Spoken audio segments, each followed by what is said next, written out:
The culture of letting things slide really needs to be cut out from this country.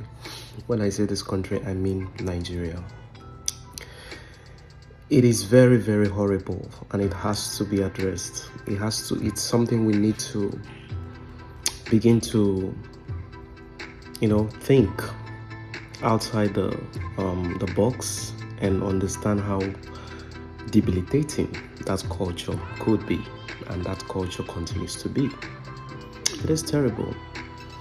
Whenever something important presents itself, either someone complained or some people complained, you have the heat of the moment when the saga is up on the roof. Everywhere is full of people making noises about that. The media reporting and absolutely milking it, clickbaiting and all that. And then after just a short while, it will just go. And the way it's going is the way everyone is forgetting about it, is the way it's been abandoned, and we're moving on to the next challenge to talk about. I think people need to start realizing that when problems come, the best thing to do with them or to them is to solve them, is to nip them in the bud. Look at the roots. Try to decipher the root cause or the nitty-gritty of the problem and try to cut it out. Cut out whatever is the major issue in that problem, rather than just we talk about it. Everybody will scream. After a while, it will just slide. That culture is part of what's making Nigeria to seriously regress, not just economically, but also politically as well. A pastor, I don't want to mention his name, you all know him already, people saw him, I also saw him, we all saw a footage that he had something that looked like this, something that looked like boy. And what happens next? After the public outrage, as a result of that, the pastor just goes on to his church and explain that, hey, this is not a gun, and that's it. We're just gonna let it slide. That's just it, because it's not a gun. Because he says it's not a gun. We know what we saw. We're not saying that it's a gun, but everybody know what they saw. But because pastor has talked, that's the end of it. I was thinking what he could do was bring back that whatever that you brandished in that video, bring it to that church or bring it to the service and be like, okay guys, this was what I brandished. As you all can see, it looks like it, but it's not it. So because of this, it becomes clearer. It becomes the case. We just go like that, everybody will understand that, okay, we might have made a mistake, or we might have all made mistakes, and then even tender apologies to the pastor for damaging his reputation or something. But no, he just comes out and say, and that's it, I didn't brandish it on, and that's just it. Very lame, no evidence, nothing to prove or support that you didn't do this. We know what we saw with our eyes, and the best way to counter it, to say that it's not true, is to come and say that what we saw is not what we saw, and we should just believe you like that. We should just take your words for it. That is just it. Your words is enough. In fact, your words are more powerful than our eyes. Which way, Nigeria? We're talking about the Fulani herdsmen. Now it seems like everywhere has gone quiet. God forbid, but I feel like it's not going to be long. Another issue will just crop up. They will just do something terrible again. People will begin to talk about them. The heat of the moment will all, the crescendo will build up again. It will build up again. Everyone talking about it. And then after just a short while, what will happen? It will slide. But what we don't realize is that every problem that we jump and pass, rather than attending to, the next time we're going to revisit that problem, it's going to be far worse than it were the last time we visited it. That is what happens to problems. That's what happens to issues. If you leave issues unattended, it's not God that will come and do it for us. I believe in God, I'm a Christian, but the same God gave us brains. He gave us brains for a reason. And God is not going to come down from heaven to do for us what he knows that we are capable of doing for ourselves. No, he will not. I don't need God to come and dress me up before I'll come to work. I don't need God to tell me that, Chibuzo, you need to take your bath, you need to shower, you need to do everything you need to do before I will do them. But that culture of letting things slide is dangerous, because what we end up doing is leaving problems, leaving issues to continue to pile up. And by the time they will get to throat level, everybody will be running helter-skelter. What happened to this? What happened to that is that the issue was not dealt with from the grassroots, from the inception, from the time when it could have been easily dealt with.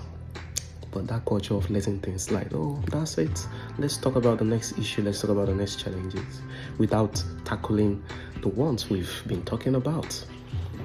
I'm not just speaking to the government. I'm speaking to the whole Nigeria as a whole. We have a very terrible culture of letting things slide, especially important things slide. For example, what these Fulani headsmen are doing, it's not my prayers, but we'll continue to let it slide. A time will come when people continue to complain and complain and complain, and it keeps falling on deaf ears. When people continue to say the same thing, it keeps falling on what? Deaf ears. We just keep letting it slide. Oh, they're just making noise. It's just a hit of the moment. It will come and go like every other issue.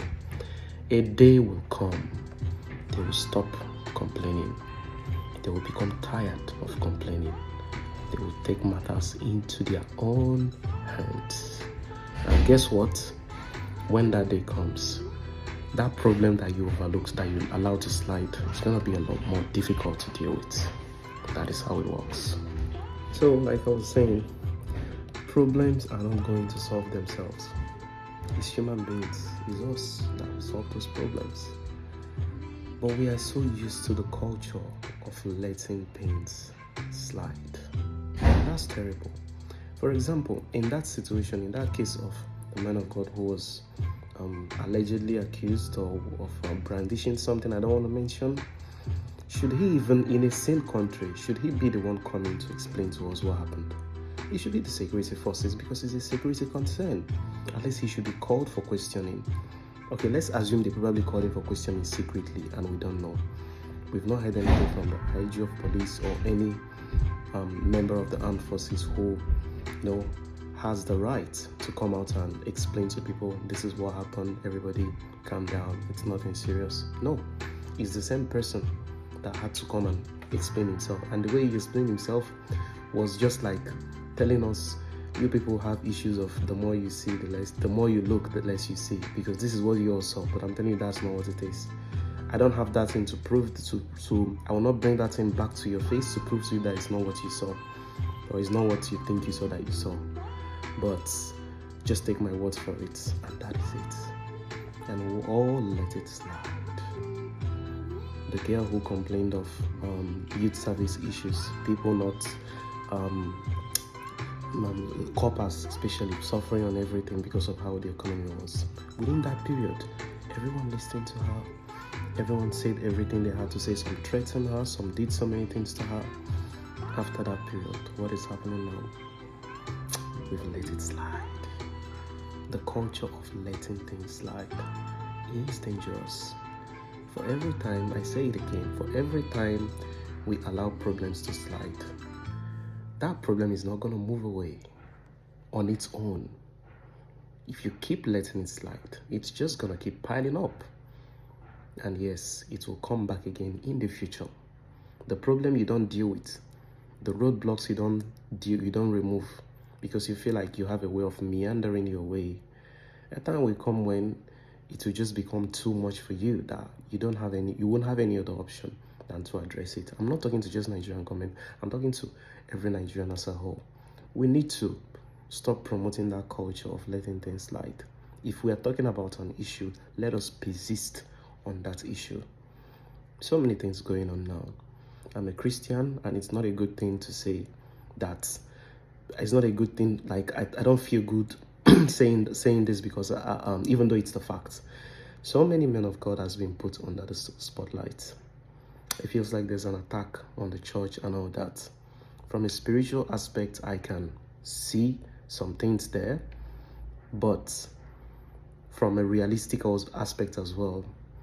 I think our pastors, most of our leaders have not also covered themselves in shame. They've not covered themselves in glory, rather. Most of them has been complicit to the reason why all of this dragging is going on. When Jesus was on earth, how many times did he overdwell on tithing? How many times did he gaslight members and tell them that if you don't pay me this money, this is what will happen? If you don't pay your tithe, this is exactly what will happen to you. Nobody's saying that tithing is bad. But people read the Bible. If you're going to talk about it once and just let them decide with their conscience and follow what God's word says. You don't have to manipulate them. You don't have to continue to use it as a tool to force them. No, that's the problem.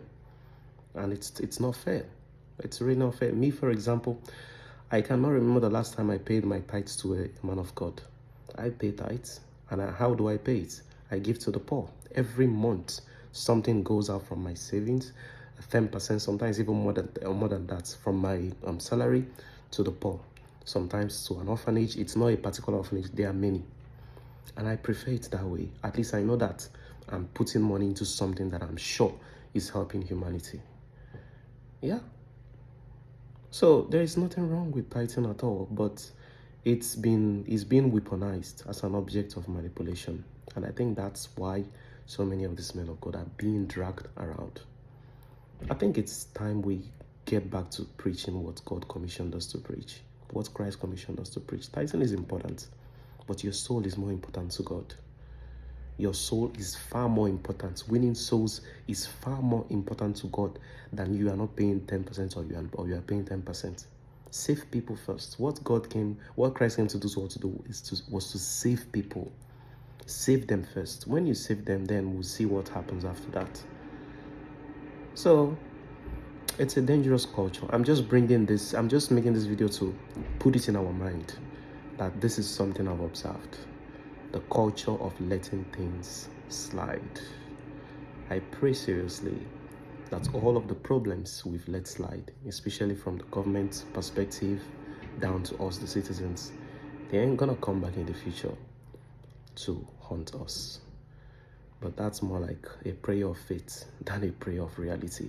Because an issue you don't nip to the bud, it's not gonna go away. It's not going to go away. So come back. And it will come back stronger. Yes.